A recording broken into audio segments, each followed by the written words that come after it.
Hello and welcome back to Let's Play Wind Waker. I'm Shouty Productions, and in the last episode, we met up with Makar, and we entered the Wind Temple. So now here we are, in the second to last dungeon. Now, Makar is a really cool character, has really cool power. And his special ability is, of course, aside from flying, to plant trees. And I mean, planting trees is probably amongst like the most badass things anyone can do.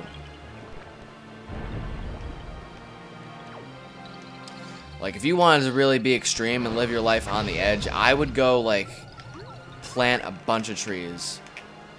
That's how I would really just like get a thrill. Fuck you, Makar. Fuck you. No. Oh my god. Suck a big dick, Makar. Holy shit. Making me play this song again. Oh my god. I'm sorry, I got so angry at Makar. I'm sure way worse things have happened to me that I've just kind of like, okay, fucking, no. No. Holy shit. I'm sorry. I'm getting so angry and I don't know why. With this stupid whiz robe. He's dead. Alright. Maybe I just have pent up anger towards Makar. And maybe that just kind of manifests itself whenever Makar gets set on fire. So yeah, Makar's really good at planting trees and setting things on fire. Those are his talents. That's what he puts on his job applications. Plant trees! Fire! So I'll get Makar up here, because you're going to need to do that eventually. And have him step on the switch. And there's still some stuff for us to do down here. Like open this treasure chest, which appeared because we planted trees. I don't know why. I don't know what this whole tree thing does to make a treasure chest appear. But whatever. Now we have this Stalfos thing. I don't know if it's a Stalfos. I'm not too sure about that. Yep. Yeah, so sorry if you're not a Stalfos, Mr. Stalfos, but I'm calling you a Stalfos. And I'm also killing you, but more so I'm apologizing for possibly calling you the wrong thing. And while we have bombs, we could blow this thing up too, just in case you want to get back to those later parts of the dungeon. You know, because usually I like to take like a year break in between, like once I get about like halfway through the dungeon, I like to stop and just take a half-year break and then come back and like not have any idea where I am and continue playing. That's the best way to do it. That's the easiest way to get through this dungeon. That's in the official guide. But since I'm such a hardcore gamer, I'm probably gonna do it the harder way this time around. Probably gonna beat it in like maybe one sitting. I don't know. Might be hard. But, anywho, that's our first little puzzle thing. No, Makar. Because for some reason, if, like, I drop you, you don't just follow me through the doors. See? He doesn't follow you. He is a little piece of shit. Fuck you, Makar. Not a big fan of Makar. So, I'm just gonna kind of blatantly ignore those guys, and I think I can just get away with going through here. What did that do? Oh, just close that thing, I guess. Alright, Makar, plant more trees. And I actually don't know what this does. I don't know what a lot of stuff that we're going to do does, because I have a pretty hazy memory of this dungeon. Of all the dungeons, I've probably done this one the least. And it's probably one of the more annoying ones, I'd say. So, I really don't have a lot of memory of this one. Makar, I swear, if you get hit by one of those things... Alright, now I don't care if you get hit. Yeah, yep, that opens doors. That's... Uh-huh. That makes sense. Wait, was there anything over there? No, just switches. Okay. Nothing really important this room.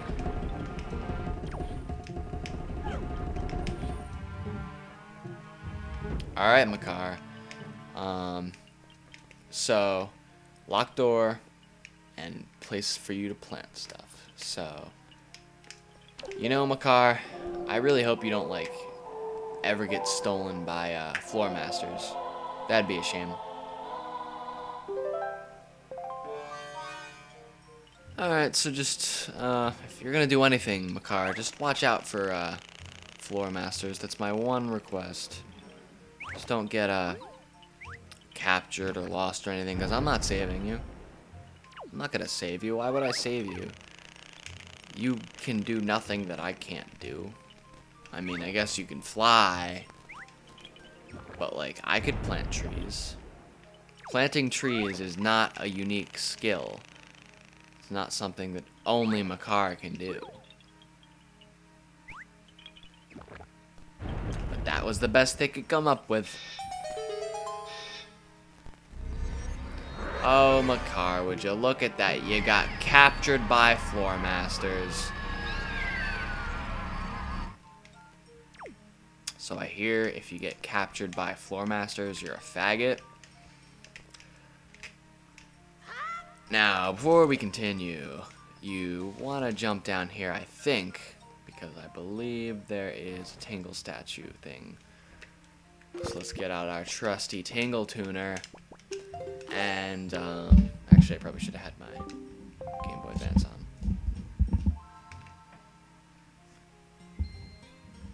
Alright, now let's call him. And this is going to be our last Tingle statue, so after this we can go to that, Tingle Island, and we can give him those statues. And I think we can get quite a few rupees for it, too. So that should definitely help. Because we're going to need a lot of rupees, not only for just the Triforce pieces, but like, yeah,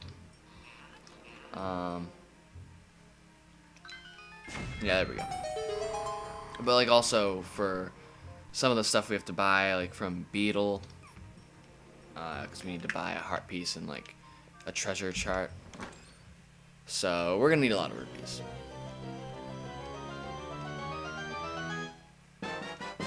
But we got the Wind Tingle statue. It's sandy and kind of rough. It feels weird. It will be waiting for you on Tingle Island. Oh, Kevin, you found it. This is the Wind Tingle statue. I'm in the Kulu pose here. Whatever. I don't really give a shit about any of this. Basically, just go to Tingle Island. Because we found everything. Ever. So, no more Tingle Tuner. I don't think we ever really need to... Well, actually, I might do... a little mini side quest thing with the Tingle. That was just a dick move. Like he didn't hurt me, he didn't knock me down. He just like very gently grabbed me and pulled me down. No climbing. No climbing. Oh, at least he was nice about it. Very calm. Never have I been so calmly like prevented from doing anything in a video game. This room. This giant motherfucking room. This is a huge room. Kevin, I'm over here. Nah. Yeah, people from Phoenix are Phoenicians. Nah. Faggot. Faggot! Makar is a pretty big faggot. So, I am just raging and ripping Makar apart, and I don't know why. I've never had, like, really all that strong of an opinion on Makar. I don't know, he's just kind of, like, there. Even though he's not really there, because he's, like, gone for half the dungeon, but whatever. We don't need his help anyway. He is pretty much useless, and the whole tree thing doesn't really do a lot for us yet. You want to be careful when you do this, because sometimes you just might fall right into a black hole. And falling into a black hole is pretty high up on my list of things that you don't want to do. I think the whole idea of like, oh, yep, I'm in a black hole.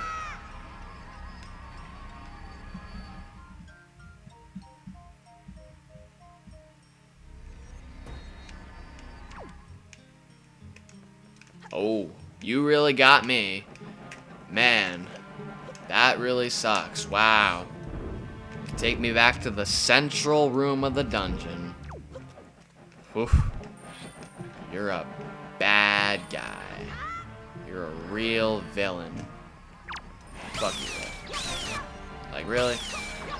I didn't even get a chance. He just, like, grabbed me. You can't, you also, like, you can't really, well, you can, but, like, hitting him's kind of hard.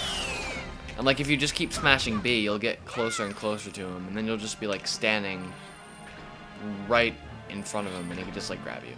I don't know, I hate dealing with floor masters. They're a really big pain in the ass. I think we could just ignore that one. Oh. I see. So we have to blow that thing from here. And I think you can actually get, like, crushed underneath that thing, because it's happened to me before. I've been retarded enough to do stuff like that. And we can't go through this door. You gotta remember this door, though. Definitely remember this door. Or not even, it's not even a door, it's like a giant stone tablet, but there's a door behind it. So don't forget about that.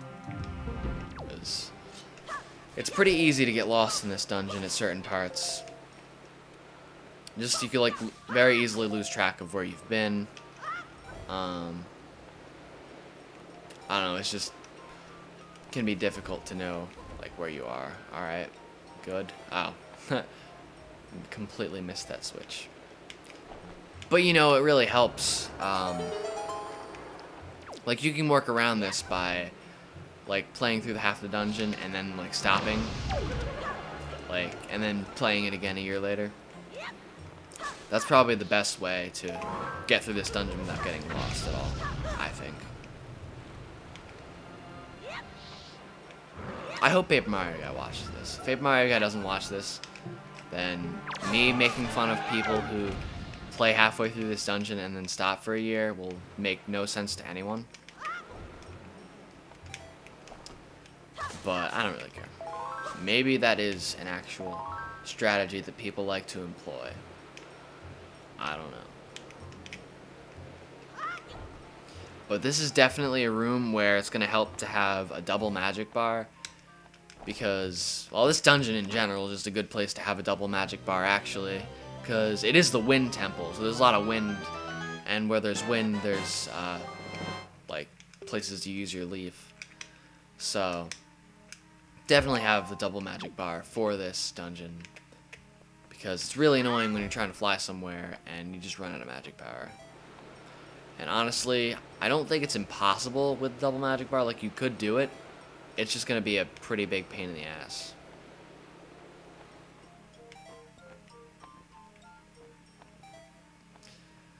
But I think there are plenty of places where you can restore your magic power. So I think they're at least kind of generous with that kind of stuff. Yeah.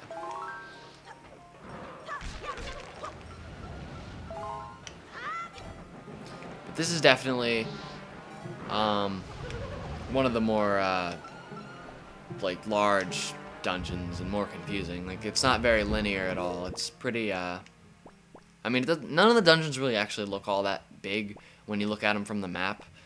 But, like, if you look at it, you can tell it pretty much, like, branches off from this main room here.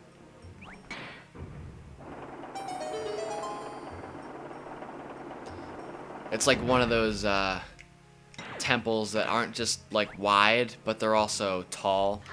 So it's kind of like the water temple in that sense, I guess.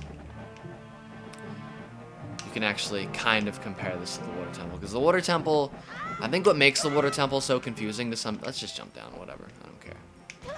But I think what makes the water temple, like, such a confusing thing for some people is that, like, not only is there, like, a door for every, or, like, an area to explore for every north, south, east, and west, like, area, but there's also, like, multiple floors of it. So it's, like, a true 3D dungeon. Didn't get myself impaled on spikes. That's good. I think Link gets off a little too easy with some of his injuries. There are just some things that happen to Link that he should not live through. Especially if they stabbed you with those spike things. Like, I think getting off with, like, a little piece of one heart getting taken away is a little generous. So we're gonna need to get up there. And the only way I could think of to do that would be to push this over there. And again, I am pretty much improvising the majority of this dungeon, because the last time I've seen anything from this dungeon would be when I helped Paper Mario Guy play through the second half of it. So, hey, maybe I'll be more familiar with the second half of it. But it might even just, like, end up confusing me more, because we just, like, went everywhere until we found the right way to go. But yeah, usually I replay this game pretty often, but I actually haven't replayed it in a while. Like, I did 100% last year, but that was continuing off of a file that already had all the dungeons beat. Like, I just opened up a file that was pretty much, like, had everything done, and I was just going to fight the final boss. And I was like, alright, you know what, I've never really done 100% in this game, so let me try that. And so I just went back to the Great Sea, and I just went around getting heart pieces and stuff. But in terms of, like, dungeons, I really am pretty rusty. I don't know, I know the first three pretty well, but the next two I haven't played quite as much. I just always seem to remember the earlier parts of the game better than the later parts. Which is weird, because you'd think that I'd remember the later parts better because I did them more recently. But I don't know.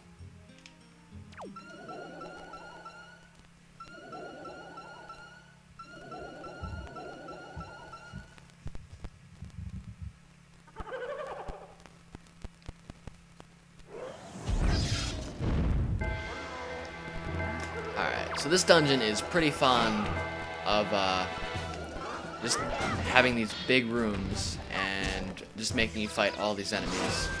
I can think of at least a few rooms in this dungeon that have you do that.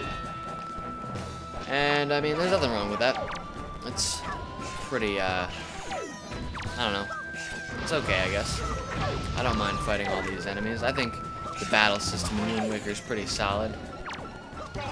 I think the whole parry thing is actually pretty cool.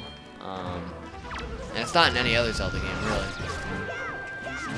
But I think that this game definitely has like a pretty solid battle system. I mean, they're all generally the same thing. But like, I wish Skyward Sword had, like, even though it might have been hard with the like the Wii Motion Plus, I think it would have been kind of cool if they had more of those hidden skill things, like Twilight Princess, because that was pretty cool. Like, some of those moves are actually pretty sick. Like, you could, like, smash someone in the face with your shield and then flip over them and, like, cut their head open. Like, that'd be sick. And that would look sick if it was, like, if they ever made, like, a Zelda movie or something, like, that'd be awesome to watch. Like, I don't know, I feel like they could have come up with some pretty awesome new ones for Skyward Sword. And maybe they could have come up with some cool uses for it too, with the whole Wii Motion Plus thing. But I don't know, Skyward Sword was a pretty solid game, I have to say. Even though I seem to be reminded of things I don't like about it when I play this game.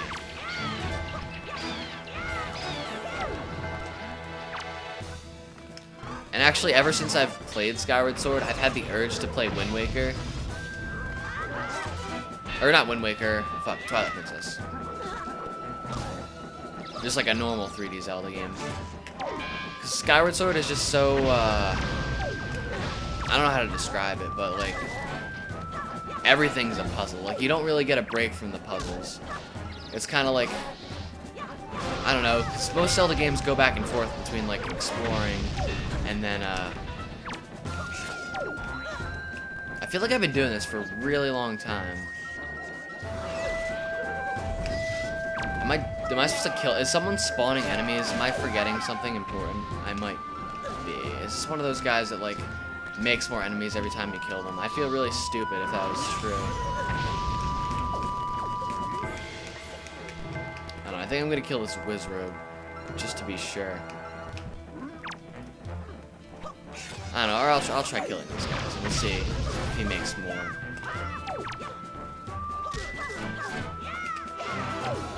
Because it feels like I have been fighting all these guys for a pretty long time. Yeah, he does. No, he doesn't. Never mind.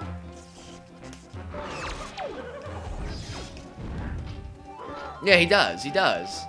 I knew I wasn't insane. Okay, so I probably made this a lot more difficult than it needed to be, but whatever.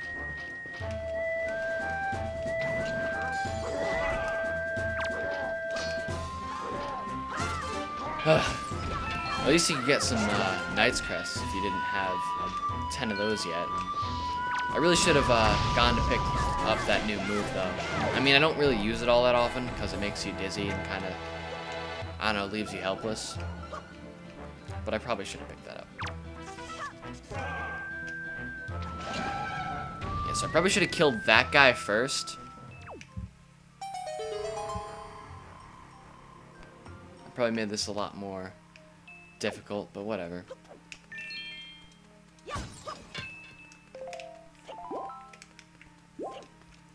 And so that leaves me with 12. I think there's a way to sell spoils to Beetle. So I'm sure Knight's Crests would be pretty profitable. And now we get the dungeon item, I believe, which is pretty awesome. It's really cool. It's a shame you get it so late in the game, but everyone loves it. It's the hook shot. And basically, it really does the same thing that you'd expect it to. I'm not going to drag on this episode for much longer, but it's the hook shot that you pretty much know and love at this point. It's not particularly, it doesn't have a particularly long reach, but it's not like ridiculously short either, like the first one you get in Ocarina of Time.